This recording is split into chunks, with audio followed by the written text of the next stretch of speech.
The letter came on cream stock with a raised HOA seal, the kind of paper that costs real money specifically, so the number printed on it looks more official than it actually is. $92,412.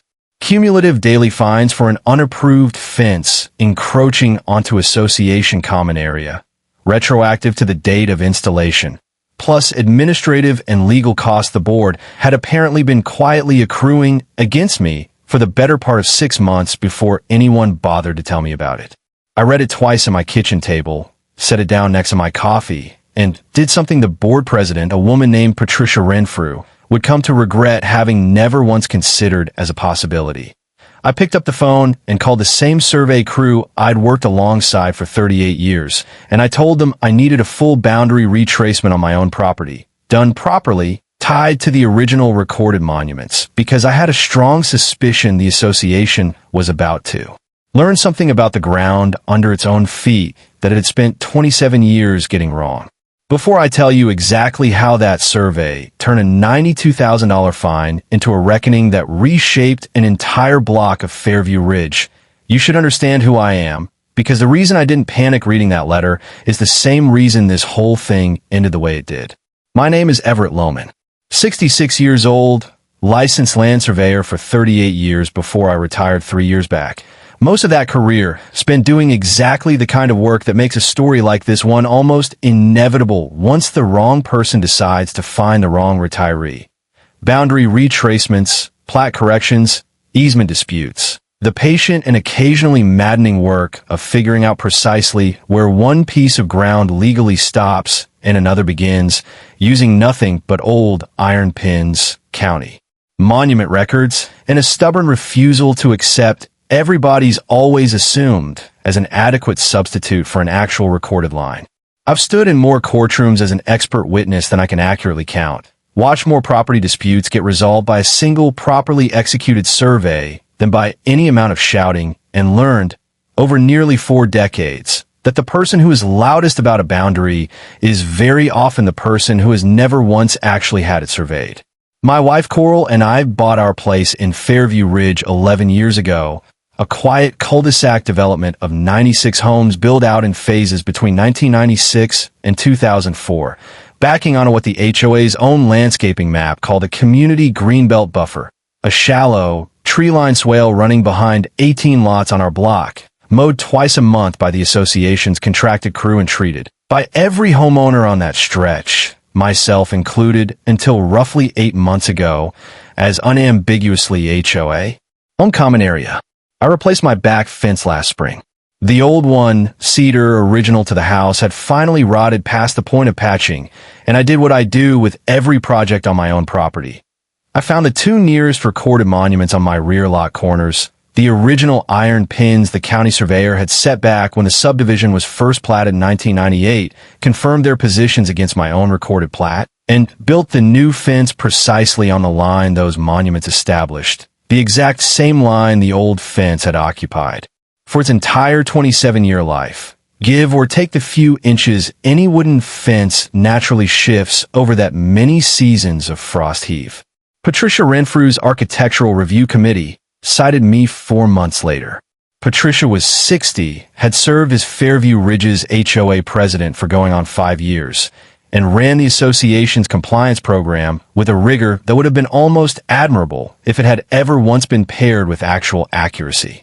She'd built her entire tenure around what she called, at every annual meeting, protecting the integrity of our shared spaces, a phrase that in practice meant an architectural review committee that issued more citations in her 5 years than the previous 15 years of the association's existence combined, using a set of internal HOA maps that, as I would eventually discover, nobody on the board had ever once cross-checked against the actual recorded county plat. The citation arrived first as a simple notice. Fence found to encroach approximately 6 feet onto association common area greenbelt, in violation of Fairview Ridge's architectural guidelines requiring board approval for any structure adjacent to shared amenity space. I responded the same week, calmly, in writing, explaining that the fence sat precisely on the recorded property line established by the original county monuments, the same line the previous fence had occupied for 27 years without a single complaint from anyone, myself included, the two prior owners of my lot going back to the original 1998 sale. Before Patricia's written response arrived, I walked over to her house myself one Saturday morning, the same instinct I've always had for handling a disagreement face to face before it hardens into something neither side can walk back easily. She answered the door in gardening gloves, mid-project on her own flower beds, and listened with polite, distracted patience while I explained the monument positions and offered to show her exactly where the original pin sat on my property, an offer that would have taken all of 10 minutes to settle the entire matter definitively. "I appreciate you explaining your perspective, Everett," she said, "but the board relies on our own professional documentation for these determinations. I'm sure you understand why we can't simply take a resident's word for where a boundary sits, however confident you personally feel about it." "I'm not asking you to take my word for it," I said. "I'm asking you to look at the actual monuments. I can show you the pins right now, 5 minutes from here." The board's Greenbelt survey was commissioned specifically to resolve exactly these kinds of questions, she said, already stepping back toward her own gate, the conversation clearly over as far as she was concerned. "I'd encourage you to review it rather than relying on your own assessment of the situation." I left without pressing further, because 38 years in this profession teaches you that a person who won't walk 10 minutes to look at an actual iron pin in the ground isn't actually interested in the boundary. They're interested in being right about it without ever having to check. Patricia's response, when it came in writing the following week, was the first formal sign of exactly how this was going to go. She thanked me for my perspective and informed me that the association's own internal Greenbelt survey, commissioned by the board for planning purposes 3 years earlier, clearly showed the common area boundary extending 6 feet further into my lot than I was apparently aware of, and that until I corrected the encroachment, daily fines would continue to accrue under the association's enforcement policy at a rate of $500 per day. I want to be precise about something here because it mattered enormously to everything that followed. An HOA's own internally commissioned map, drawn up by whatever firm the board happened to hire for a planning purposes project, carries no legal weight whatsoever against a recorded county plat and the actual monument set at the time of subdivision. It is, at best, a working reference document. It is not, and can never be, a substitute for an actual retracement survey performed by a licensed surveyor tied to the original recorded corners.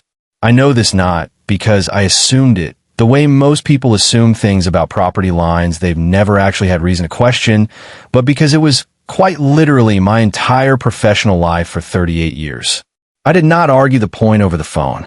I requested, in writing, a copy of the internal Greenbelt survey Patricia had referenced, and I was mildly astonished when it finally arrived 6 weeks later after 2 follow-up requests to find it wasn't a survey at all in any sense a licensed professional would recognize.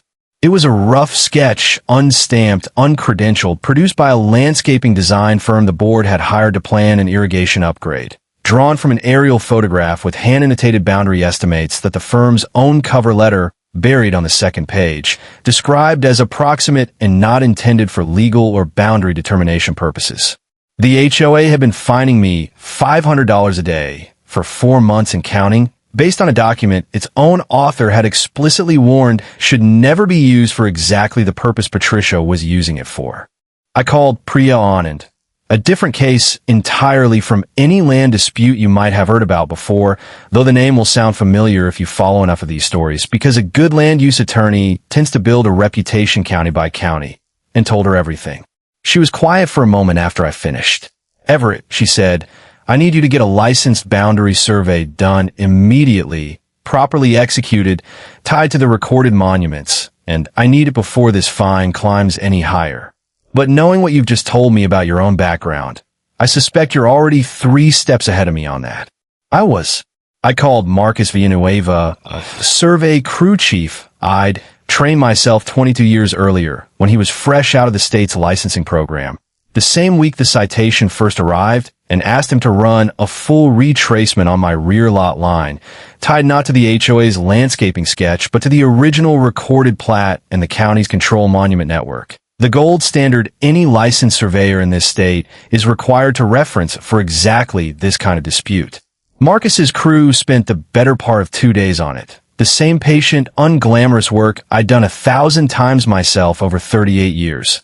Locating the original iron pins at both rear corners of my lot, confirming their coordinates against the county's recorded monument database, running a closed traverse along the entire rear property line, and cross-referencing every measurement against the original 1998 subdivision plat filed with the county recorder.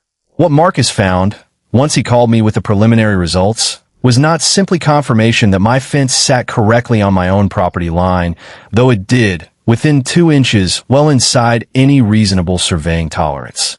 It was something considerably larger, the kind of discrepancy that, once Marcus described it to me over the phone, made me sit down at my kitchen table for a long moment before saying anything at all. The entire greenbelt swale behind our block of 18 lots had never been dedicated as common area at all.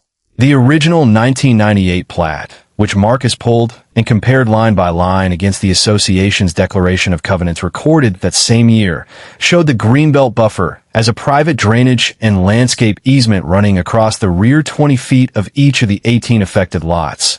An easement granting the association a limited right to maintain drainage infrastructure and landscaping within that strip, but never once transferring actual ownership of the underlying land to the HOA.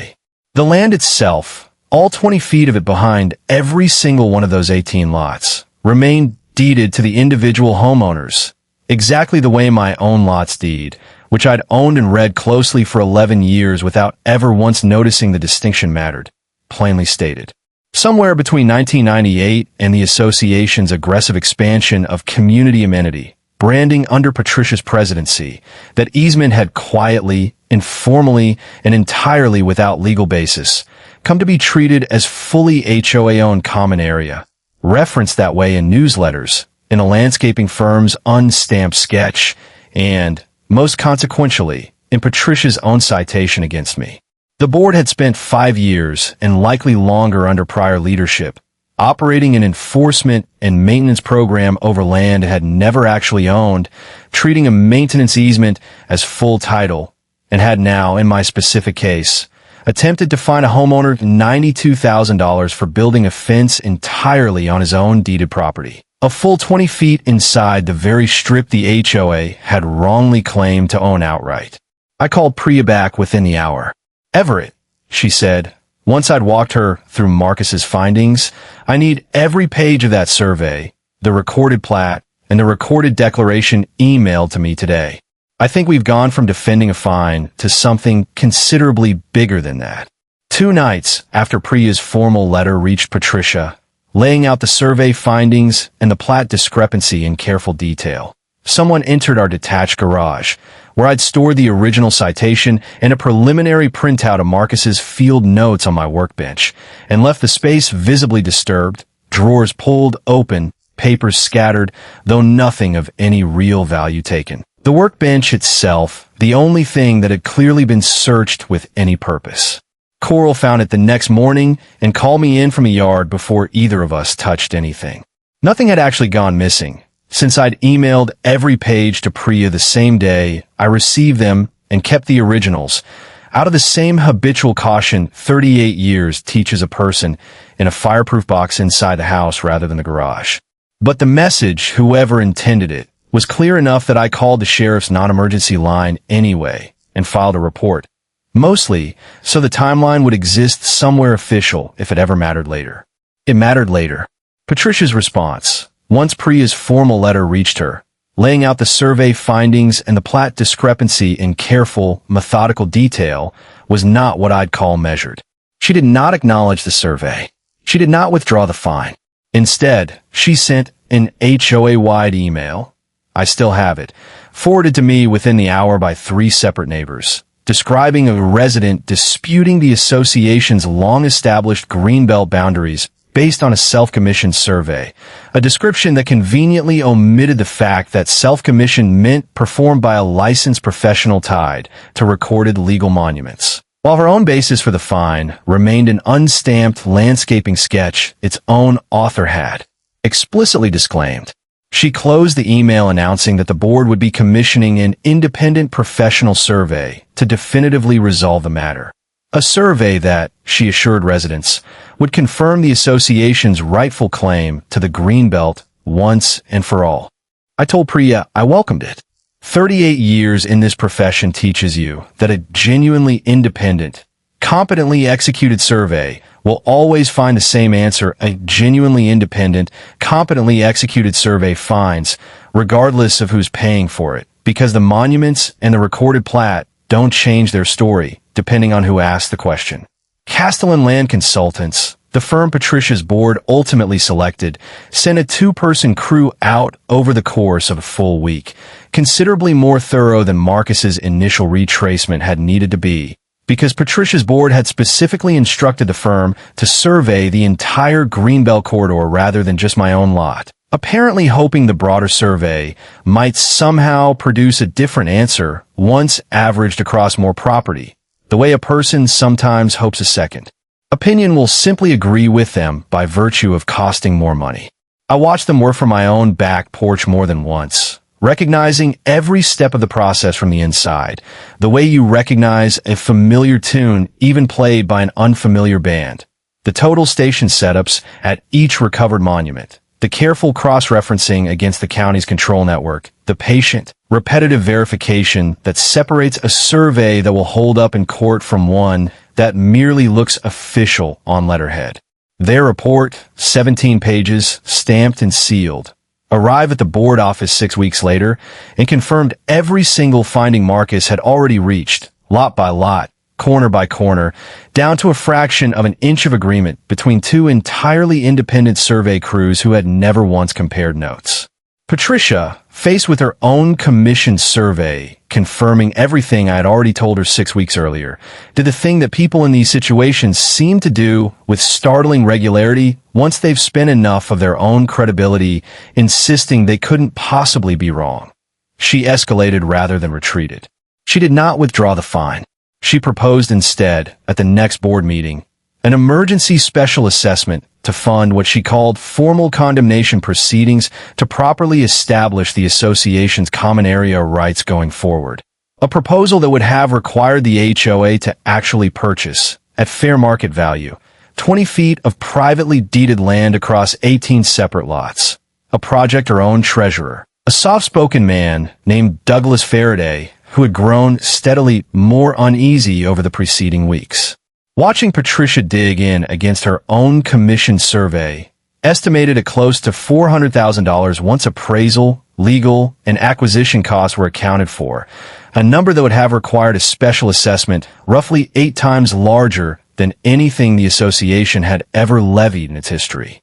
That board meeting, held on a Tuesday evening in the clubhouse, drew nearly 60 residents, considerably more than the usual handful who bothered attending, word having spread through the neighborhood the way it always seems to once a dispute starts touching enough people's own property lines to feel personal rather than abstract.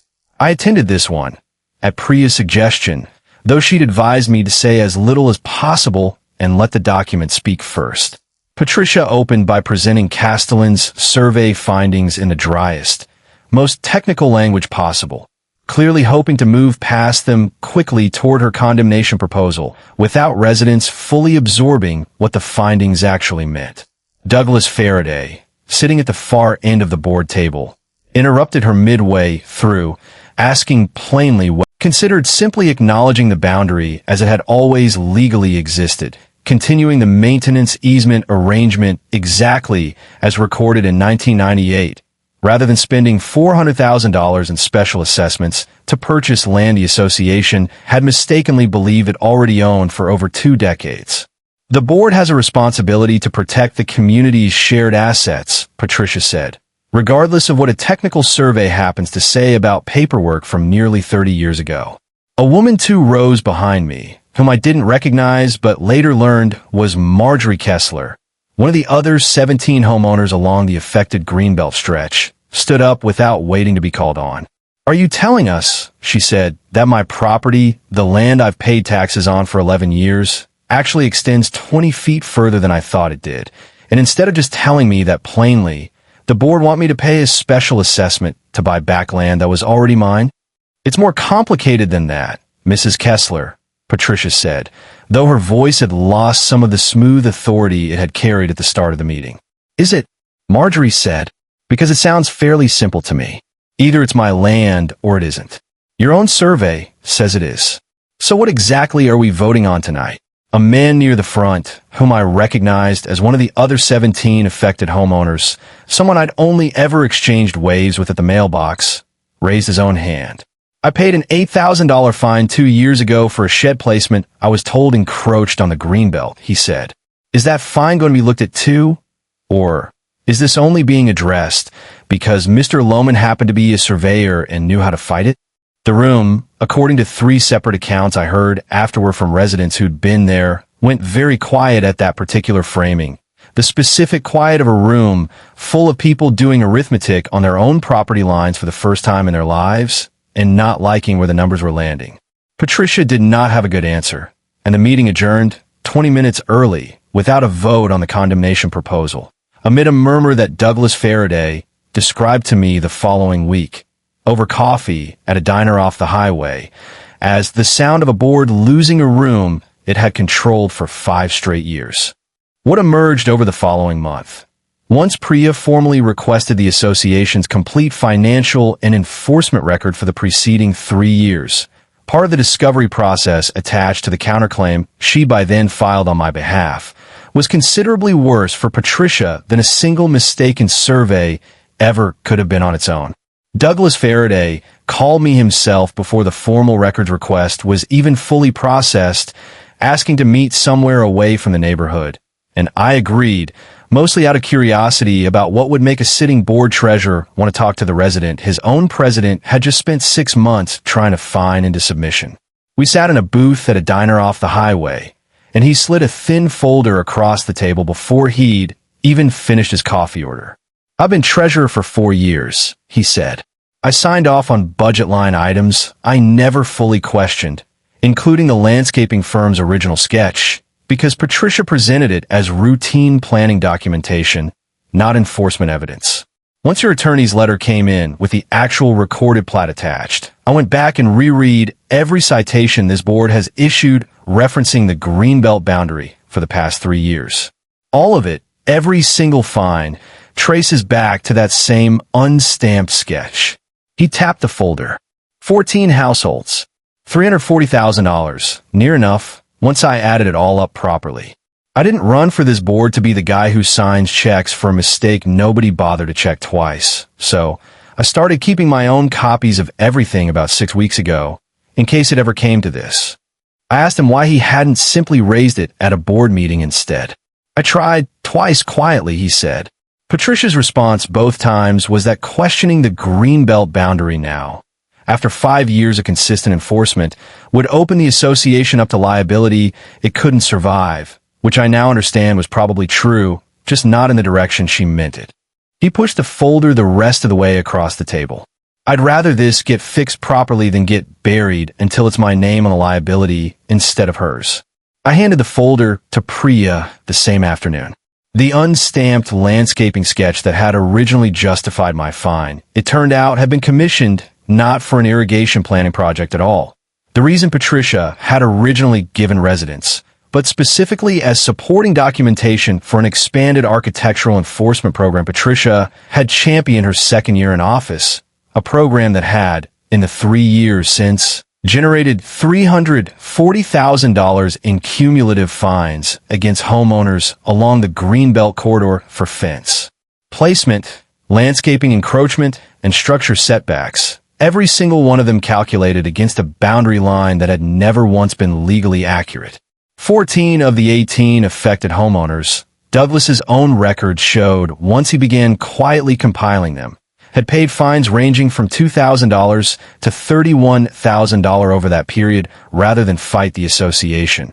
The same reasonable, exhausted calculation most people make when a homeowners association tells them, with apparent institutional confidence, that they owe money for a boundary dispute most residents have neither the expertise nor the appetite to independently verify. Priya's amended complaint, filed the following week, sought not only the voiding of my own $92,000 fine and full reimbursement of my legal costs, but formal restitution for every homeowner along the affected corridor who had paid a fine calculated against the erroneous boundary, a class of claims that, once Castellan's own survey confirmed the true property lines lot by lot, the board's insurance carrier and legal counsel both concluded will be far more expensive to litigate than to simply settle in full. The hearing that finally resolved the underlying fence dispute 6 weeks later was almost anticlimactic given everything that had built up around it by then, though it did not feel anticlimactic sitting in the gallery waiting for it to start. Next to Coral, and somewhat to my surprise, Douglas Faraday, who'd come on his own time rather than in any official board capacity. Patricia's attorney opened by arguing that regardless of the technical survey findings, the association's 5 years of consistent enforcement and maintenance along the Greenbelt corridor had established a reasonable, good-faith reliance interest that the court should weigh against a strict reading of the 1998 plat. Judge Adelaide first let him finish completely before responding. The particular courteous patience of a judge who has already decided where a case is going, but wants the full record built cleanly regardless.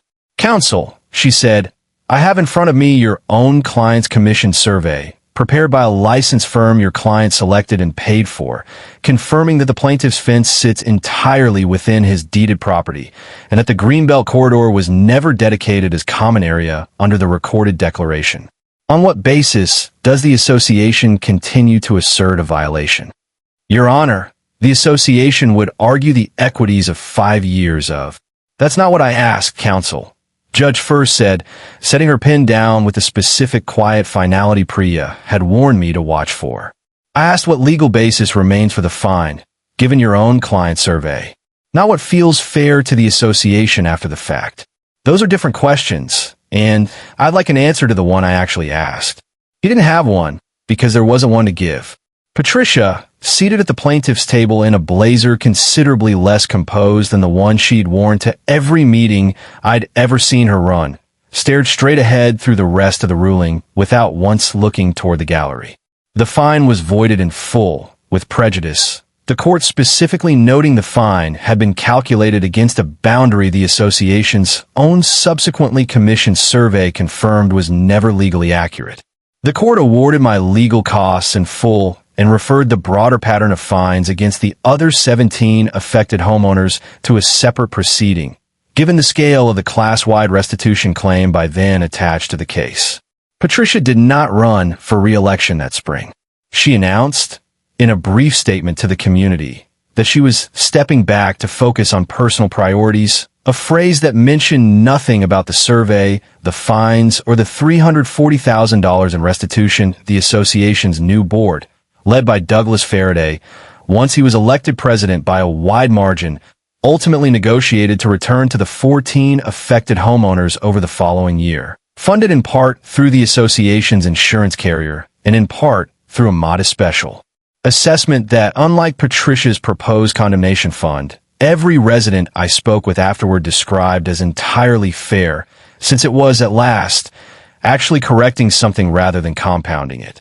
Marjorie Kessler, the woman who'd stood up at that first tense board meeting and asked why she was being charged to buy back land that was already hers, received the largest single restitution check of the 14, just over $31,000. The same amount she'd paid 3 years earlier rather than fight a citation she'd had no reason at the time to doubt. She told me at the small gathering the new board organized once the restitution checks finally went out that she'd almost sold her house the year of that original fine, genuinely believing she'd built a shed too close to a boundary she'd never once thought to question, and had only kept the property because moving would have cost more than simply paying what the association demanded. I want you to know, she said, holding the check like it still surprised her a little to be holding it, that if you hadn't been the specific kind of stubborn you clearly are, I'd never have gotten this back. Most people just pay it and move on.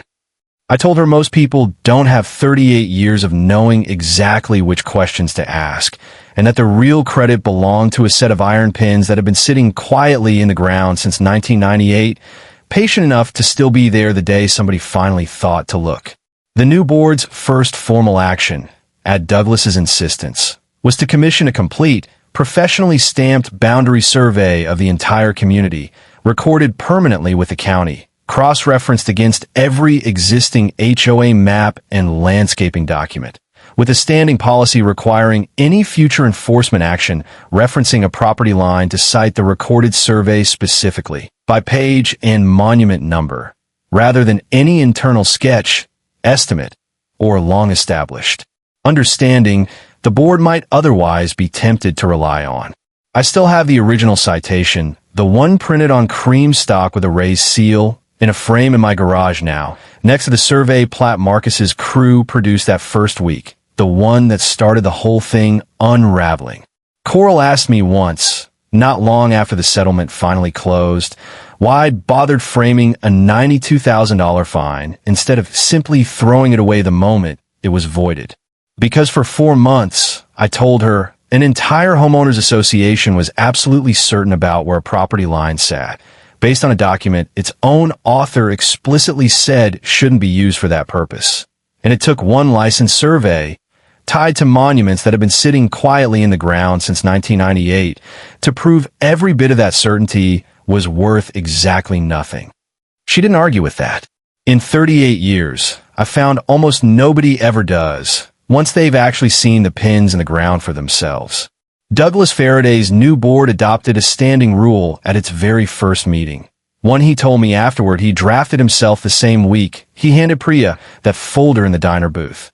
No enforcement action referencing a property boundary could be issued without a citation to a recorded, licensed survey by page and monument number, filed and available for any homeowner to review on request, no exceptions. No internal sketches, no long-established understanding standing in for an actual line in the ground. It passed unanimously, including, notably, from the one remaining board member who had originally voted alongside Patricia on every citation now sitting in the association's restitution fund. I get asked sometimes, mostly by neighbors who found out afterward what I used to do for a living, whether I ever considered just paying the fine and moving on the way most people apparently do when a board with a raised seal on its letterhead tells them they owe money. I tell them the truth, which is that I considered it for about as long as it took to read the letter twice, and then I considered the pins. 38 years surveying other people's disputes teaches you a specific kind of patience about your own. A property line doesn't care how confident the person disputing it sounds, doesn't care how official their letterhead looks, doesn't care how many years an assumption has gone unchallenged. It sits exactly where the original monuments put it, waiting the way mine had for 27 years before anyone thought to actually check for somebody patient enough to go find out. The fence is still there, cedar going silver now, the way good cedar does after a season or two of weather, standing exactly where the monuments always said it belonged, 20 feet inside a strip of ground that had spent 27 years quietly being mine the entire time, waiting for somebody with the patience to go out and actually check.